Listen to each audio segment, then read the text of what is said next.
Pour naturellement parler de la situation politique actuelle et nous recevons le professeur Hamsatou Sossive, professeur agrégé de droit privé. Bonsoir professeur, c'est toujours avec un grand plaisir que nous vous recevons sur ces plateaux. Bonsoir Sarah, c'est réciproque.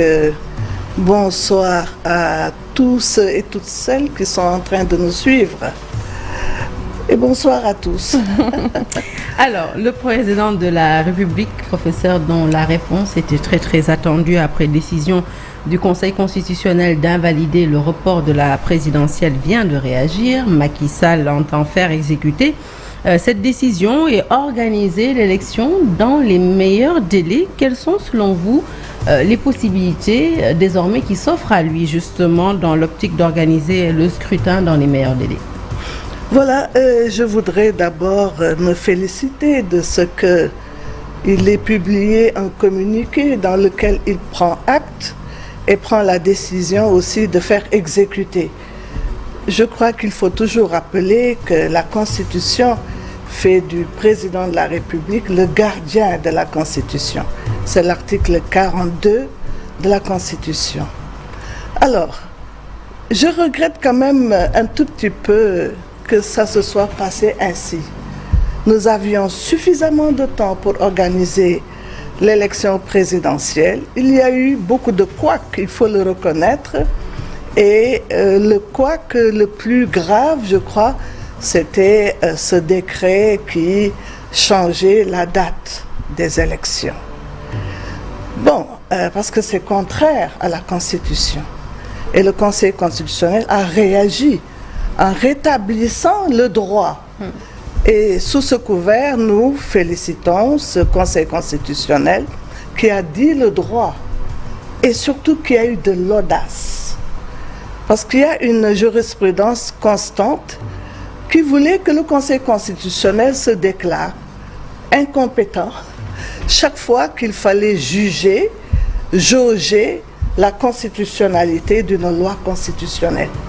Eh bien, cette fois-ci, le Conseil constitutionnel a usé de ses missions de paix, de stabilité, de régulation, de régulation de la société pour quand même faire comprendre au président de la République que ces dernières réformes étaient anticonstitutionnelles. Et donc, c'est un ouf de soulagement. Maintenant, les délais sont dépassés. Ouais, j'allais venir à cela parce que c'est une nouvelle qui certes rassure, qui assurément décrispe même, on peut dire, la tension qui sévissait au sein de l'espace politique. Mais pour autant, le flou persiste toujours puisqu'à ce jour, on n'a pas encore de date. On nous parle de meilleurs délais. On ne sait toujours pas quand sera organisée cette élection. Et d'ailleurs, selon certains observateurs, eh bien, le Conseil constitutionnel aurait pu nous éviter cette situation, tout bonnement fixer la date des élections ou à tout le moins la période dans laquelle pouvaient se tenir ces élections présidentielles. Bon, le Conseil constitutionnel ne l'a pas fait, mais il y a des principes. Il y a cette disposition de l'article 31 de la Constitution qui précise que l'élection présidentielle doit avoir lieu entre 30 jours et 45 jours avant la fin du mandat présidentiel. Je crois qu'il est toujours bon, quand il y a des difficultés, de revenir aux fondamentaux. C'est clair et net. Le président de la République ayant eu droit au maximum à 2 mandats va vers la fin de son second mandat. Le 2 avril. Le 2 avril. Et tout le monde sait qu'au-delà du 2 avril, il n'est plus possible qu'il soit le président de la République, puisqu'il n'a pas un 3e mandat, et donc il n'est plus possible qu'il organise ces élections. Donc de 2 choses l'une, ou bien il se presse avec les autorités compétentes pour organiser ces élections telles que ça a été initialement prévu. Bon, des dates peuvent être proposées. Si aujourd'hui, professeur, vous demandez de vous adonner à cette météo, de nous donner un délai raisonnable, une date ou une période dans laquelle devraient se faire ces élections, vous nous diriez quoi? Oui, je dirais le 10 avril. le 10 mars. Parce qu'il faut avoir le temps de la campagne électorale. 3 semaines. Le 10 mars, c'est une bonne date. Et ça permettrait aux candidats d'avoir 15 jours après pour un second tour éventuel. Donc le 10 mars, c'est à mon avis une bonne date qu'il ne faut pas dépasser. Parce que si le président de la République dépasse ou laisse dépasser cette date, eh bien on sera dans une difficulté inutile et regrettable. Alors, si je vous entends bien, dans son adresse à la Nation le 3 février dernier, le chef de l'État a justifié le décret abrogeant la convocation du corps électoral par l'existence d'une crise institutionnelle. Mais à vous entendre parler, même avec le fait que le Conseil constitutionnel a tranché, ça ne nous sort pas encore, pour autant, de cette crise institutionnelle. Bon, même s'il y a une crise, comment régler les crises? Évidemment, il faut s'asseoir autour d'une table. On se pose la question de savoir si on a le temps matériel de s'asseoir autour d'une table. Le chef de l'État a proposé le dialogue. Vous n'êtes plus en faveur du dialogue? Je suis toujours pour le dialogue. Je suis connue pour le dialogue, pour la paix, pour les concertations. Toujours. Mais il faut être raisonnable. La Constitution, qui est inviolable, le président de la République ne peut pas violer la Constitution parce que, vous savez, s'il viole la Constitution, il peut être poursuivi pour haute trahison. Donc, nous avons un temps que nous ne pouvons pas dépasser. Eh bien, ce temps, c'est avant le 2 avril. Il faut s'organiser, revoir évidemment ces délais parce qu'il n'est pas possible de faire l'élection le 25. La campagne électorale est là, les besoins d'installation du matériel, eh bien, sont là. Il faut être raisonnable et, à mon avis, il est tout à fait possible, encore une fois, en respectant les règles sacro-saintes de la Constitution, parce que la Constitution, elle ne doit pas être manipulée, elle doit être appliquée, elle doit être respectée. C'est la loi fondamentale.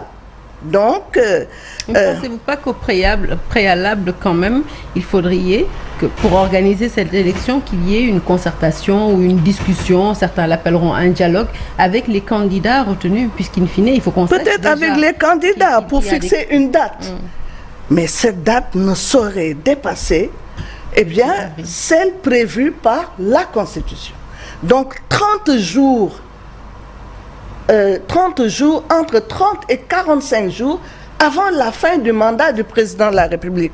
Parce que ce que le Conseil constitutionnel a rappelé au chef de l'État, c'est qu'il ne pouvait pas ajouter 1 heure ou une journée de plus à la fin de son mandat. Le 2 avril, il devra nous dire gentiment au revoir. Donc, on s'organise dans ce laps de temps pour avoir une élection avec possibilité, eh bien, d'avoir une autre élection lorsque il y a deux tours, un second tour. Donc, sur ce plan-là, discuter des dates, trop discuter des dates, c'est peut-être perdre du temps. Les candidats ont la nécessité sont obligés d'aller vers les populations pour leur présenter leur programme. Il n'y a pas beaucoup de temps à la palabre. Par contre, ces candidats pourraient, dans des sortes de pactes, promettre aux populations que des concertations seront organisées. J'aime bien le mot concertation. Vous savez, parce que en 2019, j'ai proposé les concertations à la place du dialogue. Pour que ça ait plus de poids, pour qu'il y ait plus de résultats, pour que ça ne soit pas une simple palabre. Quelle est la différence que vous faites entre la concertation et le dialogue? Le dialogue, maintenant, vous voyez comment on appelle le dialogue. Le dialogue, c'est-à-dire qu'il y a des deals. Le dialogue, il y a le mot dia déjà. C'est Sarah et moi, nous dialoguons. On peut dialoguer avec 3 personnes, 4. Alors que là, c'est l'ensemble des acteurs concernés, les acteurs sociaux. Ça peut être les partis politiques, la société civile, les autorités religieuses coutumières, les syndicats, toute personne qui peut apporter un plus au développement du Sénégal, à la démocratie, à la paix, au respect des droits humains. Donc toutes les questions qui agitent la société sénégalaise, eh bien c'est le moment des concertations. Mais des concertations après le 2 avril. Oui, ce n'est pas possible pour l'instant d'organiser des concertations sérieuses. On doit éviter justement de faire des manifestations pour du buzz ou pour se faire bonne morale. On doit aller au fond des choses maintenant. Le pays est allé à un niveau où nous devons nous asseoir, nous parler les yeux dans les yeux pour réintroduire la confiance entre nous. La confiance est en train de partir. Et pour asseoir cette nation pour laquelle les responsables politiques depuis les indépendances se battent, parce que la nation, elle est essentielle, c'est le fondement de tout. Nous ne pouvons pas nous développer, nous ne pouvons pas faire respecter les droits humains, nous ne pouvons pas avoir la démocratie ni la paix s'il n'y a pas des fondamentaux que l'ensemble des acteurs mettent en place et acceptent d'appliquer. Acceptent, je dis, d'appliquer.